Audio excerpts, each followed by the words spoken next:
Assalamualaikum warahmatullahi wabarakatuh. Kami dari kelompok 5 akan mempresentasikan tugas fisika bab 10 tentang atom dan radioaktivitas yang beranggotakan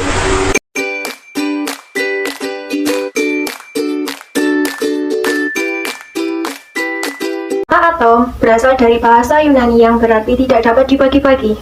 Semua material yang ada di dunia ini memiliki bagian yang kecil-kecil. Jika bagian tersebut dibagi-bagi lagi, maka terdapatlah bagian paling kecil yang tidak dapat dibagi-bagi lagi. Hal itulah yang disebut dengan atom. Atom adalah penyusun materi terkecil dari segala materi yang ada. Perkembangan model atom dari berbagai pendapat tokoh. Pendapat yang pertama, dari John Dalton. John Dalton berpendapat 1. Atom merupakan bagian terkecil dari materi yang sudah tidak dapat dibagi-bagi. 2. Atom digambarkan sebagai bola kecil yang sangat kecil.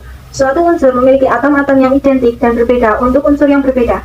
3. Atom-atom bergabung membentuk senyawa dengan perbandingan bilangan bulat dan sederhana. Misalnya air, terdiri dari atom-atom hidrogen dan atom-atom oksigen. 4. Reaksi kimia merupakan pemisahan atau penggabungan atau penyusunan kembali dari atom-atom sehingga atom tidak dapat diciptakan atau dimusnahkan. Yang kedua, pendapat dari Thomson. Menurut Thomson, atom terdiri dari suatu bulatan bermuatan positif dengan rapat muatan yang merata. Di dalam muatan positif ini, tersebar elektron dengan muatan negatif yang besarnya sama dengan muatan positif. Secara garis besar, teori atom Thomson adalah atom merupakan bola kecil yang bermuatan positif dan di dalamnya tersebar muatan negatif elektron. Ketiga, pendapat dari Rutherford. Rutherford mengemukakan sebuah model atom yang dikenal dengan model atom Rutherford, yaitu atom terdiri dari inti atom yang sangat kecil dan bermuatan positif, dikelilingi dengan elektron yang bermuatan negatif. Pendapat yang keempat dari Niels Bohr. Menurut model atom Bohr, elektron-elektron mengelilingi inti pada lintasan-lintasan tertentu yang disebut kulit elektron atau tingkat energi. Tingkat energi yang paling rendah adalah kulit elektron yang terletak paling dalam. Semakin keluar, semakin besar nomor kulitnya, dan semakin tinggi tingkat energinya. B. Struktur inti, deflek, massa, dan energi ikat. 1. Struktur inti. Atom adalah suatu susunan dasar materi yang terdiri atas inti atom. Suatu atom memiliki 3 jenis partikel. Partikel bermuatan positif disebut proton, partikel bermuatan negatif disebut elektron, dan partikel yang tidak bermuatan disebut neutron. Bisa dilihat struktur inti atom pada gambar di samping. 2. Deflek, massa, dan energi ikat. Inti atom terdiri dari proton dan neutron, sehingga massa inti seharusnya sama dengan jumlah massa neutron-neutron. Dirumuskan, delta E sama dengan delta M kali C pangkat 2. di mana delta E adalah energi ikat inti, delta M merupakan deflek massa, C sama dengan 3 kali 10 pangkat 8 M per S. Dengan ini kita dapat menentukan nilai energi ikat inti sebagai berikut. Delta E sama dengan buka kurung YMP plus buka kurung A min Z tutup kurung MN min MX A Z tutup kurung dikali 931 mega elektron volt. Contoh soal deflek massa atom. Radioaktivitas adalah proses peluruhan inti atom yang tak stabil menjadi inti atom yang lebih stabil. Gejala radioaktivitas pertama kali ditemukan oleh Anthony Henry Becquerel pada tahun 1896 sampai 1908 yang menyatakan senyawa uranium yang memancarkan sinar tampak yang dapat menembus bahan yang tidak tembus cahaya serta mempengaruhi emisi fotografi. Jenis-jenis sinar radioaktif. 1. Sinar alfa. Radiasi alfa terbentuk saat suatu unsur radioaktif memancarkan partikel alfa dan membentuk unsur baru dalam proses yang disebut peluruhan alfa. Untuk sifat-sifat sinar alfa dapat dilihat dari gambar di samping. 2. Sinar beta. Inti tidak stabil yang memiliki jumlah neutron lebih banyak daripada jumlah protonnya akan memancarkan partikel beta.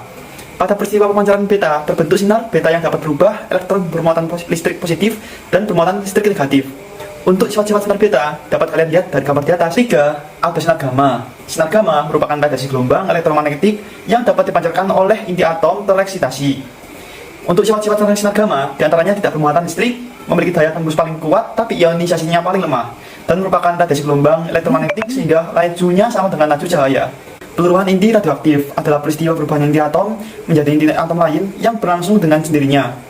A. Aktivitas radioaktif. Aktivitas radioaktif menyatakan jumlah inti radioaktif yang meluruh tiap satuan waktu. B. Berat radioaktif. Dapat kalian lihat pada tabel di atas. C. Waktu paruh. Waktu paruh adalah waktu yang diperlukan oleh inti radioaktif untuk meluruh sehingga jumlah atomnya setengah dari jumlah atom mula-mula. Berikut merupakan contoh soal radioaktif yang dapat kalian pelajari. Reaksi inti. Reaksi inti adalah proses perubahan yang terjadi dalam inti atom akibat tumbukan dengan partikel lain atau berlangsung dengan sendirinya. Reaksi ini ditemukan oleh Rutherford pada tahun 1915. Hukum-hukum yang mendasari terjadinya reaksi inti. Yang pertama, hukum kekekalan momentum, yaitu jumlah momentum sebelum dan setelah tumbukan adalah sama. 2. Hukum kekekalan energi, yaitu jumlah energi sebelum dan sesudah tumbukan adalah sama. 3. Hukum kekekalan nomor atom, yaitu jumlah nomor atom sebelum dan sesudah tumbukan adalah sama. 4. Hukum kekekalan nomor massa, yaitu jumlah momentum sebelum dan setelah tumbukan sama. Energi reaksi merupakan energi yang diperlukan atau dilepas dalam sebuah reaksi. Besarnya energi reaksi yaitu E sama dengan mx plus ma min my plus mp kali 921,5 MeV. Dengan catatan, jika E lebih dari 0 maka terjadi reaksi eksoterm. Jika E kurang dari 0 maka terjadi reaksi endoterm. Pembuatan isotop radioaktif. Isotop radioaktif dapat dibuat dengan cara menembak nuklida stabil dengan neutron. Sumber neutron yaitu reaktor nuklir fisi. Beberapa contoh reaksi inti untuk membuat isotop radioaktif. Yang pertama, reaksi fisi. Reaksi fisi adalah reaksi pembelahan yang terjadi pada inti berat yang ditumbuk oleh sebuah partikel, umumnya neutron. Kemudian, membelah menjadi dua inti baru yang lebih ringan. Yang kedua, reaksi inti berdasarkan model tetes cairan neutron. Lambat diserap oleh inti U-235 memberikan energi tambahan dalam inti. Energi tambahan dalam inti menyebabkan inti berubah bentuk menjadi memanjang. Ketika inti memanjang, gaya kalem lebih besar dari gaya ikat inti. Kemudian inti membelah menjadi dua inti yang baru. Dan rumusnya bisa kalian lihat pada gambar ini. Reaksi fisi perantai. Reaksi fisi perantai adalah sederetan pembelahan inti di mana neutron-neutron yang dihasilkan dalam tiap pembelahan inti menyebabkan terjadinya pembelahan inti-inti yang lain. Reaksi fisi perantai ada dua macam. Yang pertama, reaksi fisi perantai terkendali. Reaksi perantai terkendali dilakukan dengan cara membatasi jumlah neutron yang membelah inti dalam lingkungan inti atau mengkondisikan tiap pembelahan inti menyumbang hanya satu neutron yang akan menyebabkan pembelahan satu inti lainnya. 2. Reaksi fisi perantai tak terkendali. Reaksi perantai tak terkendali dapat menghasilkan energi yang sangat besar. Untuk satu pembelahan inti, rata-rata energi yang dibebaskan sebesar 208 MeV. Aplikasi reaksi fungsi. A. Reaksi fusi nuklir pada bintang matahari. Persamaan reaksi ada 3 tahap dan bisa kalian lihat pada gambar di atas. Reaksi pertama dan kedua terjadi 2 kali. Kedua positron saling menghilangkan dengan sebuah elektron dan menghasilkan radiasi elektromagnet. Reaksi di atas dapat ditulis seperti gambar di samping. B. Reaksi fusi nuklir pada bom hidrogen. Bahan baku bom hidrogen adalah inti deuterium dan tritium yang akan bergabung membentuk inti helium sambil membebaskan energi yang sangat besar. Untuk menggabungkan inti-inti tersebut, atom biasa dihasilkan dari reaksi fusi sebagai pemicu yang berlangsungnya reaksi fusi bom hidrogen yang akan menghasilkan ledakan bom yang lebih dahsyat. Persamaan reaksi fusi untuk bom hidrogen dapat ditulis seperti gambar di atas. Contoh soal reaksi inti. Perhatikan reaksi fusi berikut. 1H2 plus 1H2 menjadi 1H3 plus 1H1 plus energi.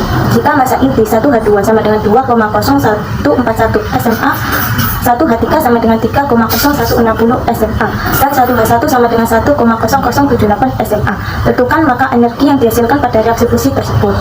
Pertanyaan di atas dapat dijawab dengan rumus E sama dengan M1H2 plus M1H2 min M1H3 plus M1H1 931 MeV sama dengan 2,0141 plus 2,0141 min 3,0160 plus 1,0078 931 MeV menjadi 4,0282 min 4,0238 931 MeV. E sama dengan 4,0964 MeV. Teknik nuklir. Nuklir adalah teknologi yang melibatkan reaksi dari inti atom. Pemanfaatan teknologi nuklir di berbagai bidang kehidupan dapat dijelaskan sebagai berikut. Yang pertama, bidang peternakan. Di bidang peternakan, radiasi dapat digunakan untuk mempelajari proses fermentasi atau pencernaan bahan-bahan makanan oleh mikroba rumen yang terjadi di dalam lambung ternak. 2. Bidang pertanian. Pemulihan pertanaman, efisiensi pemupukan, pengendalian terhadap hama dan penyakit tanaman. 3. Bidang kesehatan. Dalam bidang kesehatan, radiasi dapat dimanfaatkan untuk tujuan pemeriksaan keadaan sakit atau digunakan untuk penyembuhan. Untuk tujuan pemeriksaan dapat dilakukan dengan in vivo dan in vitro. 4. Bidang industri. Pada saat ini, penggunaan zat radioaktif di bidang industri sangat luas, antara lain pengujian, alat pengukuran, eksplorasi, pengawetan. Yang kelima, bidang kimia. Radioskop telah banyak memberikan kontribusi dalam bidang kimia, utamanya dalam menelusuri mekanisme reaksi.